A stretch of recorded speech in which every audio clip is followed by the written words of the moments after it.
I was halfway through my usual breakfast at Maple and Main, in Burlington, when Talia, the quiet waitress who'd served me for months, set the check on the table. Nothing unusual. Same gentle smile. Same tired eyes. But this time, the receipt wasn't the only thing she left. Under the slip of paper was something folded, carefully, like it had been opened and closed a dozen times before she got the courage to give it to me. Talia didn't say a word. She just glanced, not at me, but over my shoulder, and her hand trembled for just a second before she walked away. I thought it was a thank you note. Maybe a joke. Maybe something about the weather. Something normal. I unfolded it slowly. The handwriting on that paper froze my world.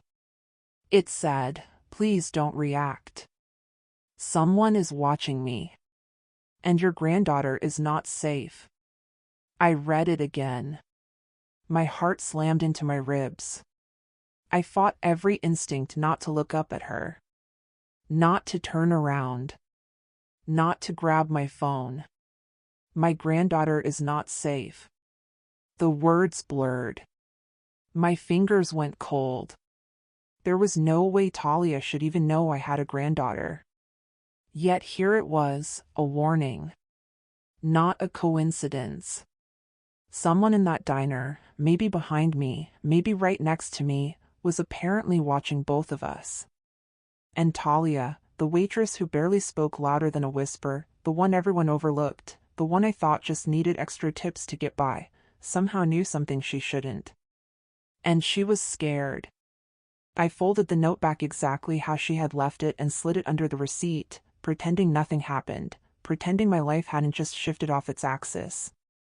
My pulse thudded in my ears as I reached for my coffee, acting like I was just another man paying another bill in another small-town diner. But inside, one thought wouldn't stop repeating: who is watching? And what do they want with my granddaughter? Before I tell you what happened next, pause for just 1 second. If you've ever believed that one tiny act of kindness could change, or even save, a life, don't just watch silently. Subscribe and comment. Kindness matters, so this story reaches someone who needs it. My name is Evelyn Hart. 3 years ago, my husband Daniel died on a Tuesday afternoon in the cardiac wing at Flagstaff Medical Center. The nurses said peacefully, but grief is never peaceful. It's loud even when the room is silent. After the funeral, people showed up with casseroles and promises to check in. Then life moved on, just not mine. Since then, I've lived alone in a beige single-story house near Cherry Hill Park, the kind with wind chimes that never seem to stop, in a mailbox that fills mostly with grocery ads and medical bills.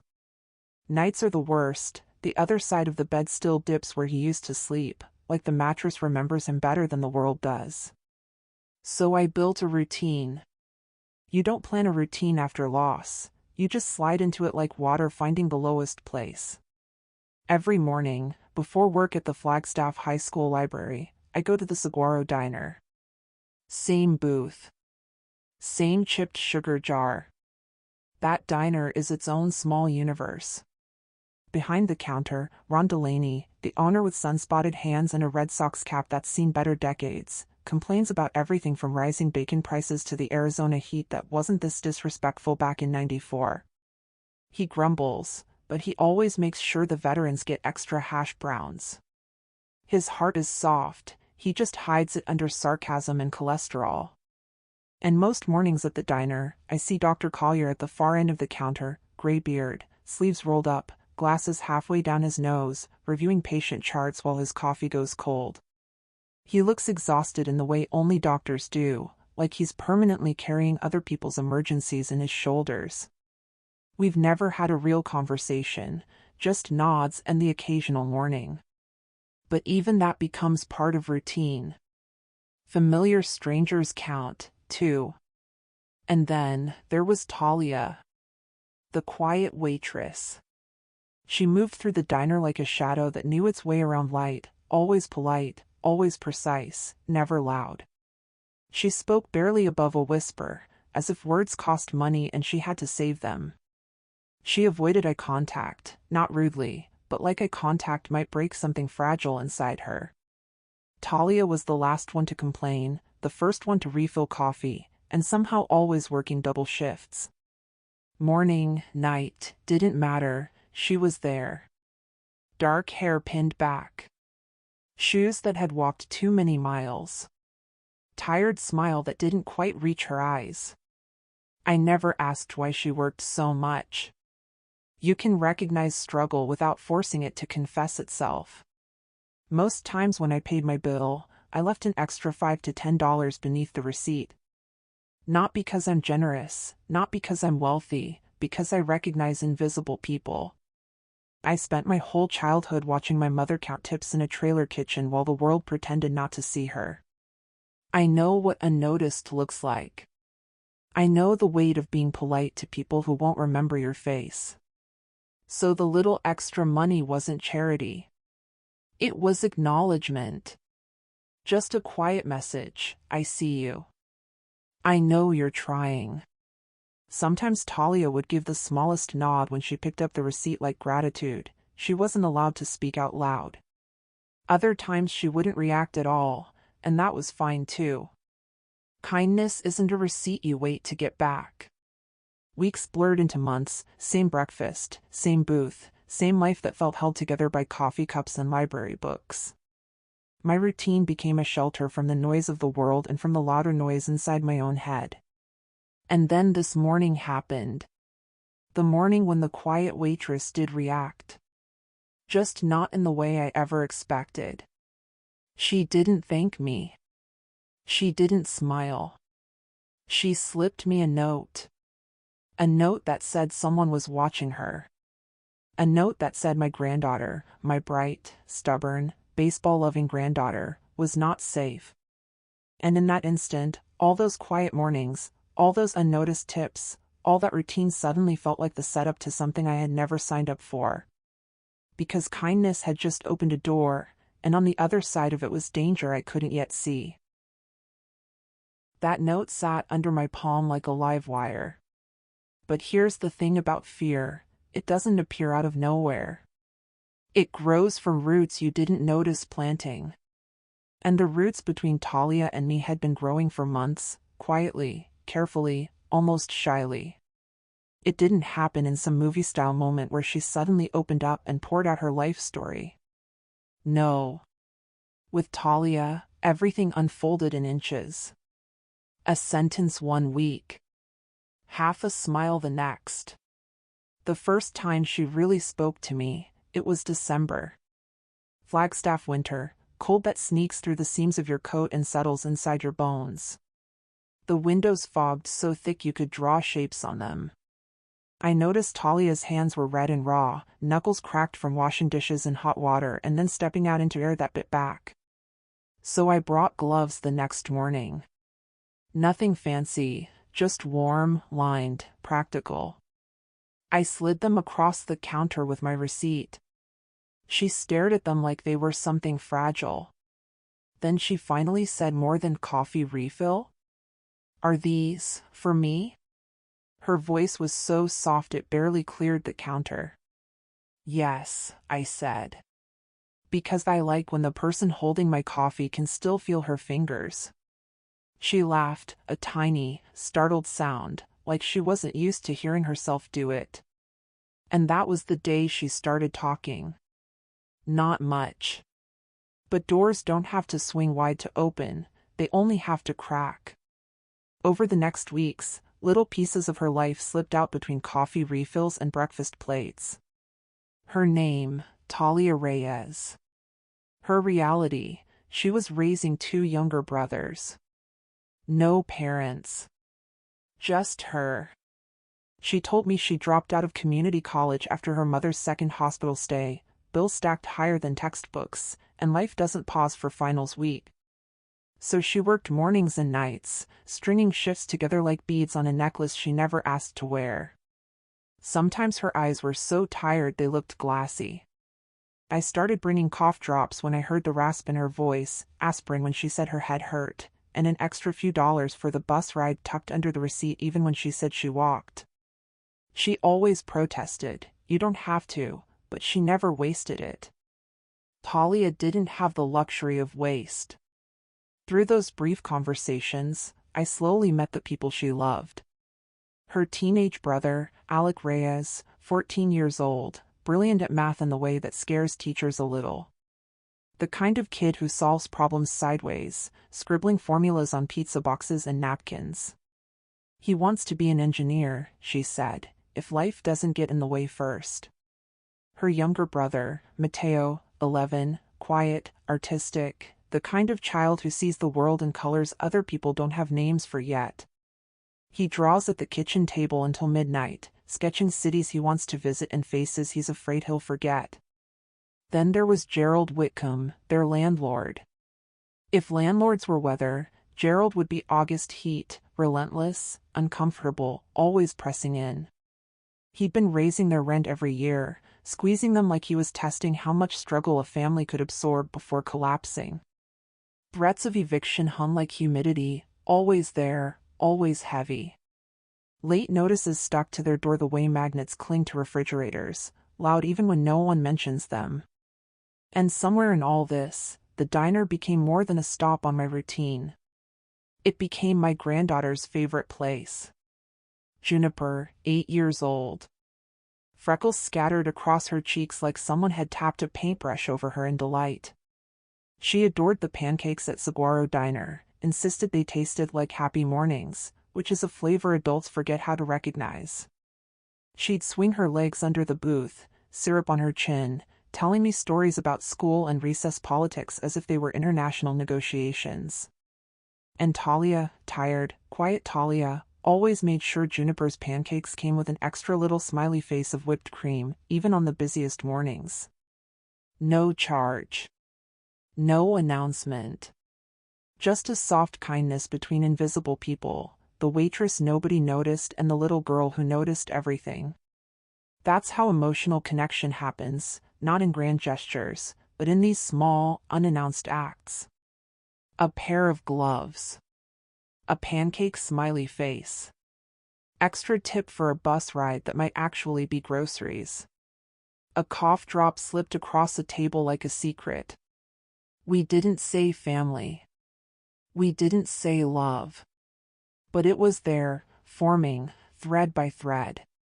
So when that note appeared, warning that someone was watching, warning that my Juniper was not safe, it didn't come from a stranger. It came from someone whose life had quietly woven itself into mine, until pulling on one of our threads meant shaking both of our worlds. The more you care about someone, the more you start to notice the things they try to hide. After the note, I kept replaying every interaction with Talia, every tiny signal I had ignored because it was easier to believe she was simply tired. The truth is, the hints had already begun. They started quietly. One morning, she didn't laugh at Ron's terrible bacon price jokes. Normally she'd at least smile, not because they were funny, but because she was kind. That day, her expression stayed fixed, like it was pinned to her face. Her eyes moved, but her mouth didn't. A week later, I saw it, a bruise on her wrist. Yellowing around the edges, fresh purple in the center. She tugged her sleeve down when she realized I noticed. Too fast. Too practiced. Talia, are you okay? I'm fine, she said, and it was the flat tone people use when they aren't. Then she began to flinch when the diner door opened. Every time the bell jingled, she would stiffen. Just slightly. You wouldn't catch it unless you were already watching her the way she had been watching the room. Her shoulders tightened, her hand paused around the coffee pot, her eyes snapped to the entrance before she forced them away. And then there was the man. He started coming in about 2 months before the note. Corner booth. Always. The one with the view of the whole restaurant reflected in the chrome napkin holder. He never ate. Just ordered black coffee he barely touched. He watched Talia. Not openly. Not aggressively. Just, constantly. eyes following her the way shadows do, always attached, always near. He had a neatly pressed shirt, expensive boots, and the kind of posture people use when they believe they own the space they're sitting in. Sometimes he'd smile without smiling, like the expression stopped halfway up his face. I thought I recognized him. Gerald Whitcomb. The landlord. The man who held Talia's housing, and by extension, her brothers' lives, in the palm of his hand. I told myself that made sense. Landlords can be intimidating. Landlords can be controlling. Landlords can be the reason bruises appear and rent increases become threats instead of numbers. So my mind built the story I expected. Gerald was harassing her. Gerald was stalking her. Gerald was the danger. And it would have been easier if that were true. But the real twist was still hiding, patient and deliberate. Odd things started happening outside the diner too. One evening after closing, I offered Talia a ride home because the wind had turned cruel, slipping under coats and rattling stop signs. She froze. No, she said quickly. I can't. I mean, thank you, but no. Please. There was fear in the word please. Not politeness, fear. Like my car wasn't transportation, it was visibility. And she could not be seen getting into it. After that, I noticed the car. A dark SUV idling across the street from the diner on nights I stayed late. Lights off. Engine running. The kind of vehicle you've seen 1,000 times but don't really remember. It would drive away when the last customers left, but it always returned the next night. Coincidence loses credibility when it repeats itself. Back home, small wrongness began creeping into my life too. My mailbox was left open. Not just once, repeatedly. Not vandalized. Not broken. Just opened. Like someone wanted to see something they didn't take. Flyers moved. Envelopes shifted. One morning, Mrs. Lorna Phelps, my neighbor with the early morning watering ritual, leaned across the hedges and lowered her voice the way people do when news carries weight. A dark SUV passed your house twice last night, she said. No headlights. I thought maybe I imagined it, but my sprinkler timer clicked on right when it went by the second time. Made me jump. The same SUV. By then, the suspicion felt unavoidable. Someone was following Talia. Someone might be following me. And someone, if the note was right, had already turned their attention toward my granddaughter. Everything pointed to the obvious conclusion. The bruises, the flinching, the man in the corner booth, the car with the lights off, the mailbox open like a question no one wanted to answer. It all fit too well. And that was the problem. Real danger doesn't usually walk around wearing a name tag. By the time that morning came, the diner already felt wrong. Not like in the movies where lights flicker and thunder growls on cue. No, this was quieter. More dangerous. The wrongness that settles under your skin and whispers instead of screams. The coffee smelled the same. Bacon sizzled on the flat top. Ron muttered about invoices like always. But every sound felt slightly off, like the whole place was pretending to be itself. Talia moved differently. She didn't laugh. She didn't smile. She didn't even do the small polite nod she'd mastered for regulars. She walked like a shadow borrowing the shape of a person. Her tray rattled once in her hand and she immediately steadied it, eyes down, jaw tight. She wouldn't look at me. That was when my stomach dropped. Because when someone suddenly avoids eye contact after months of noticing you, it usually means they're trying to keep you alive. I watched her in my peripheral vision. She circled the room, refilling cups, taking orders, moving with a precision that looked like fear rehearsed so often it turned into choreography. And then we were back to the moment where everything changed. She placed the receipt on my table. Nothing unusual. Except there, folded with care under the paper, was the note. The same careful fold. The same tremble in her hand. I opened it. The first line, "I already told you. Please don't react. Someone is watching me. And your granddaughter is not safe." But that wasn't all of it. There was more, on the second line, written smaller, almost squeezed, like she didn't have enough space for the size of the danger she was trying to describe. It said, "Your son's workplace, something illegal. Juniper is leverage." I felt the air leave my lungs. My son, Marcus, works at an auto shop in Phoenix, diesel trucks, fleet repairs, long hours, hands always smelling faintly of grease no matter how much he scrubs. He loves honest work. He believes in fixing things instead of replacing them. Whatever this was, it was bigger than Talia's fear and bigger than my imagination. Something was happening at Marcus's workplace, something illegal, and somebody had decided the fastest way to keep him compliant was to threaten the person he loved most in the world. Juniper. My Juniper with pancake syrup smiles and shoelaces always slightly crooked. I looked up, just a fraction, just enough to find Talia across the room. She mouthed one phrase, barely moving her lips, "Don't turn around." Every muscle in my body wanted to do exactly what she told me not to do. Instinct screams at you to identify the danger. To look for the wolf. But she was right. Whoever was watching needed to believe nothing had changed.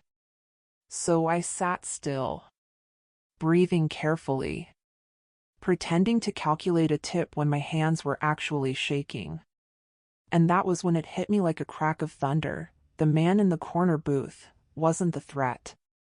He looked bored, detached, indifferent.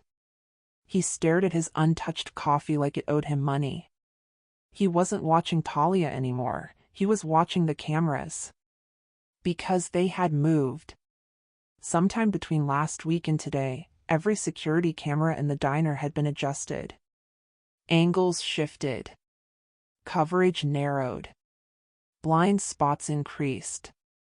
Too subtle for Ron to notice. Too precise to be accidental. And in the kitchen window, I saw it, Trevor Haskins, the cook. Jittery. Sweating even though the griddle wasn't fully heated yet. Phone never leaving his apron pocket. Jumping when Brielle Kincaid walked in for coffee the previous week. Laughing too loudly when anyone asked harmless questions. He had always seemed like nervous energy wrapped in an apron, but this was different. This wasn't anxiety. This was fear wearing the mask of routine. Trevor wasn't just cooking. He was watching. Not me. Not the customers. He was watching Talia.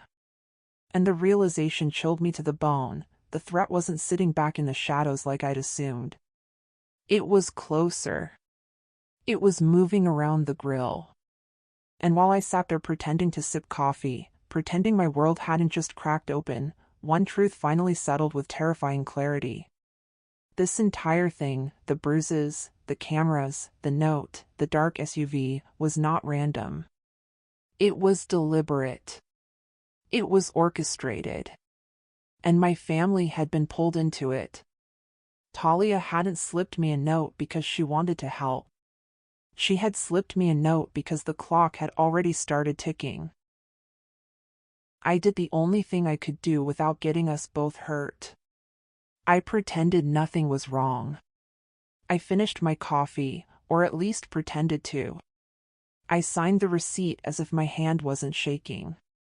And I stood up slowly, deliberately, like it was any other ordinary morning at Saguaro Diner, and walked out. My life before that moment was divided by days and routines. My life after that moment was divided by before the note and after the note. We couldn't meet in public. We couldn't talk inside. Cameras were everywhere now, not just the diner ones, but the kind you don't see until someone wants you to notice them. So later, after work, after I pretended to shelve books and answer student questions like my world wasn't burning, we met where nobody would casually stand around talking, behind a dumpster. Talia stood there with her apron stuffed into her bag like she wanted to erase the diner from her skin. She looked smaller without the clatter of plates around her, younger, exhausted, terrified in a way that didn't need words. She started talking fast, like someone who had held too much inside for too long and finally found a place to set it down. And what she told me was worse than anything I had imagined. A trafficking ring, not of people, but of identities, was using the diner as a meeting point. Stolen medical identities. Names, social security numbers, insurance records, sold, traded, used to file fraudulent claims just like ghost patients. Talia said it in a whisper, like the words themselves were dangerous.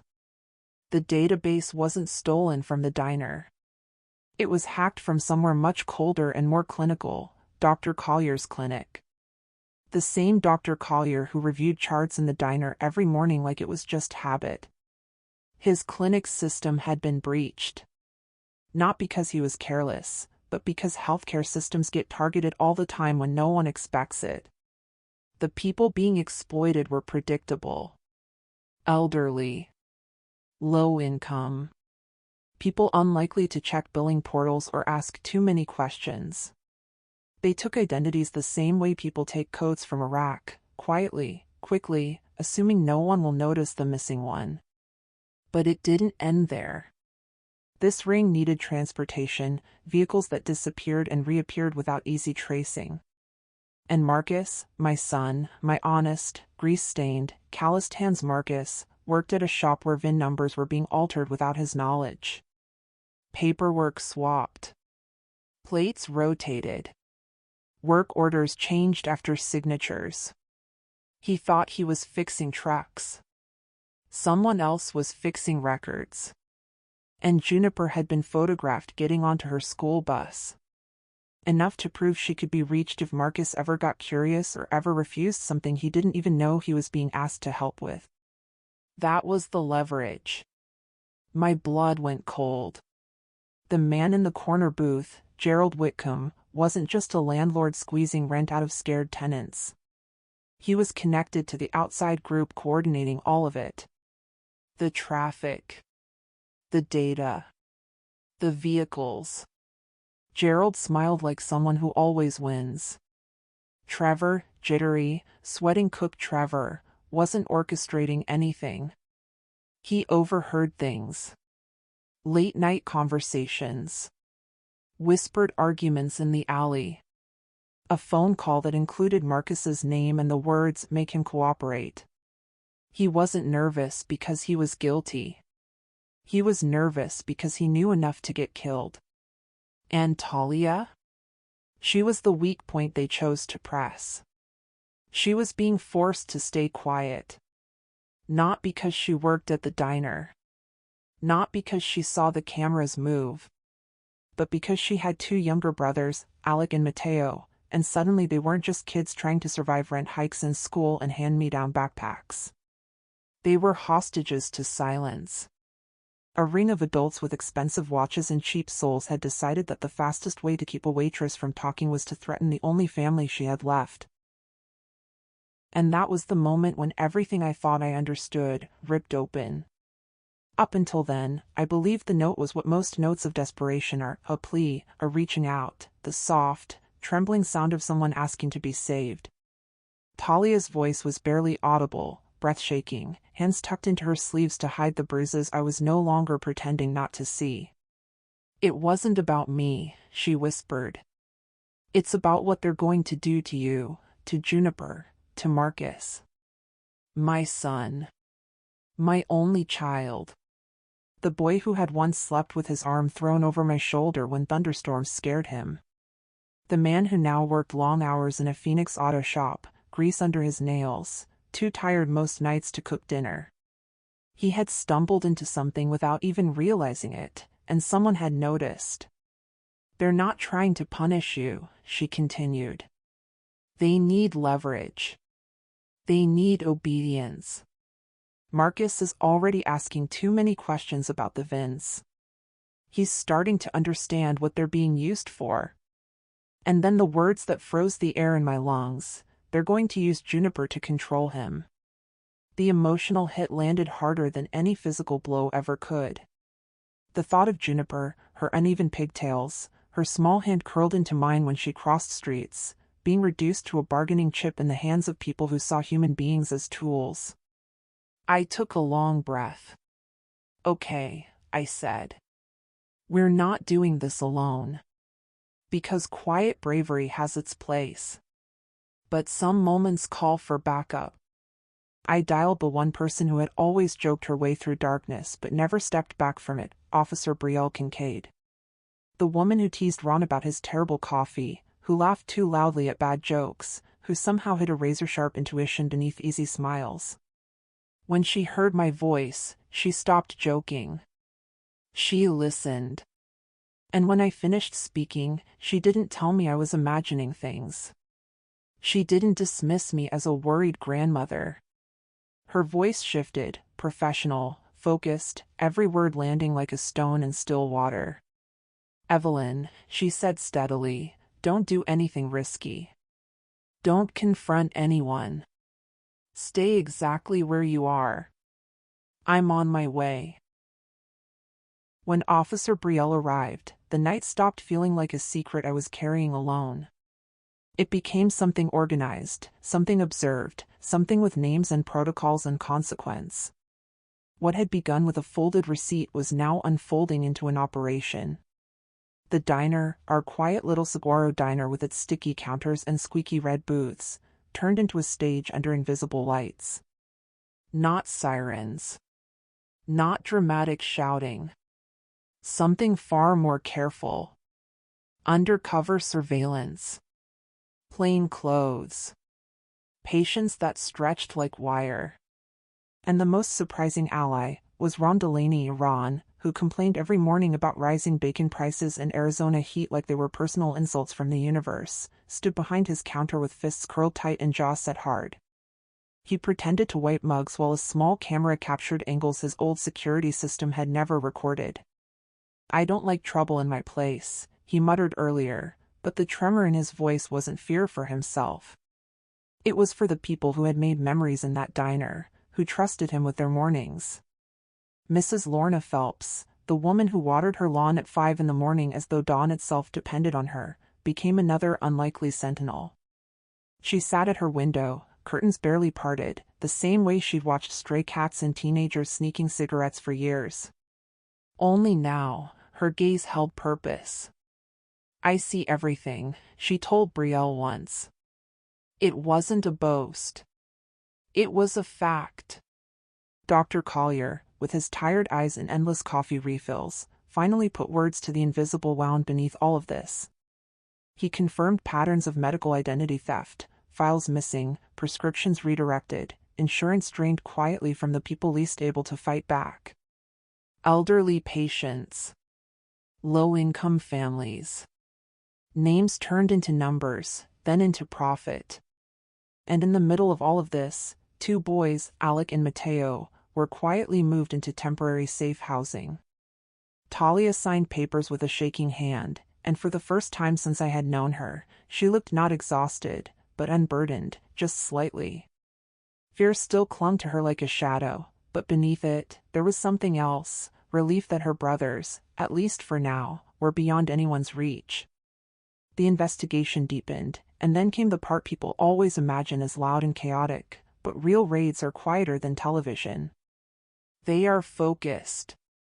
They are the end of a sentence that has already been written in weeks of evidence and waiting. When the police finally moved, they didn't storm the diner with drama. They ghosted in. Purposeful. Precise. And the truth stopped pretending to be smoke. Gerald Whitcomb, the man I had once believed was just another greedy landlord, was revealed in stark detail. Not simply a bully. Not just a man raising rents and issuing threats. He was the financial hinge. Laundering through false leases. Layered shell renters who didn't exist. Apartments that were never lived in but constantly paid for. Money moving through paper neighborhoods. Hidden in back rooms and storage spaces were things that had once belonged to real people: stolen medical identity files, copies of driver's licenses, insurance numbers, prescription authorizations, lives flattened onto paper and traded like currency. There were communication logs. Cold language. Codes. Routes. And there it was, the thread leading back to Marcus' shop. Vehicles flagged, altered, switched, rerouted. Not because of stolen stereos or petty crime, but because they were being prepared for transport and movement. My son had never known.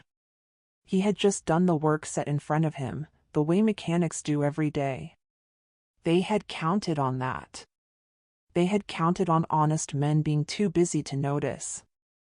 Brielle looked at me when the pieces fully locked into place. "This is bigger than diner," she said quietly.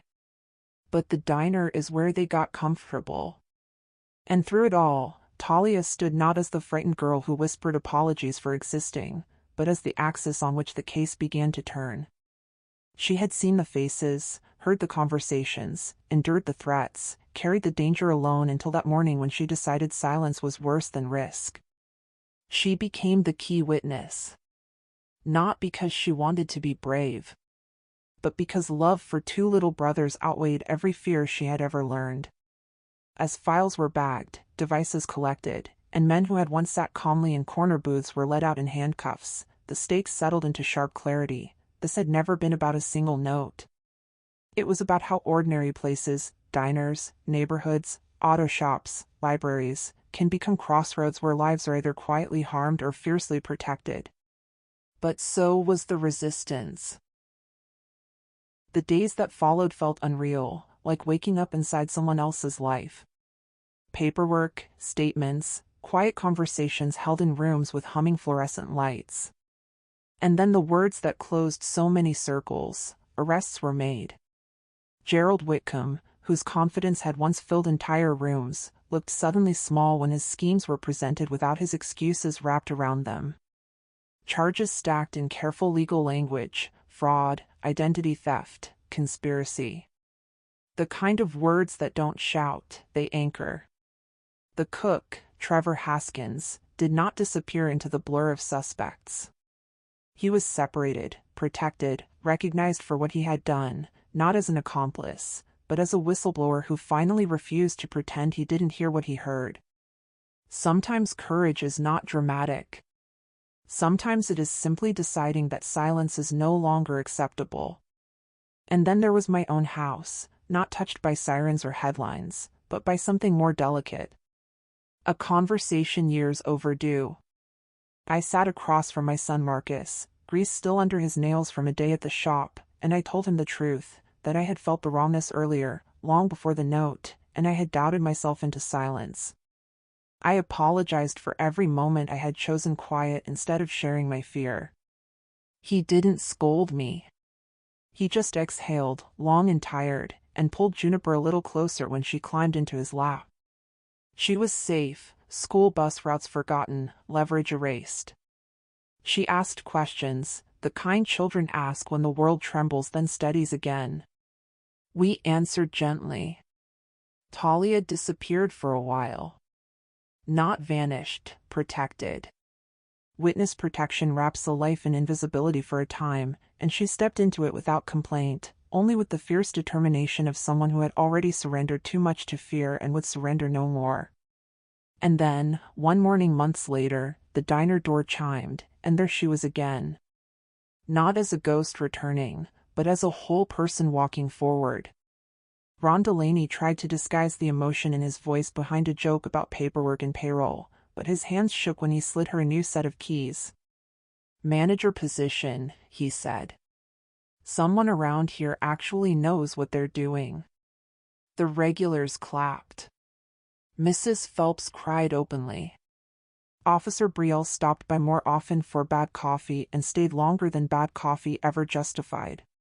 Talia enrolled back at Coconino Community College, same campus, new courage.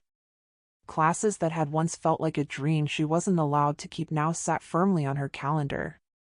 Alec visited with math textbooks tucked under his arm. Mateo brought drawings that filled the diner's corkboard with color. Life didn't snap back. It rebuilt. Piece by piece, without pretending the cracks had never existed.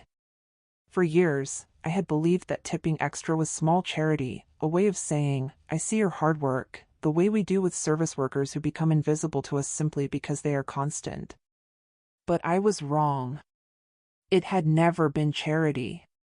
It was recognition.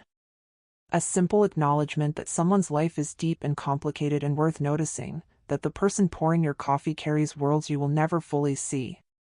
Most people will finish this story, feel something for a moment, and move on. Please don't be one of those people. If you believe every unseen worker deserves to be noticed and protected, subscribe and comment. I see you.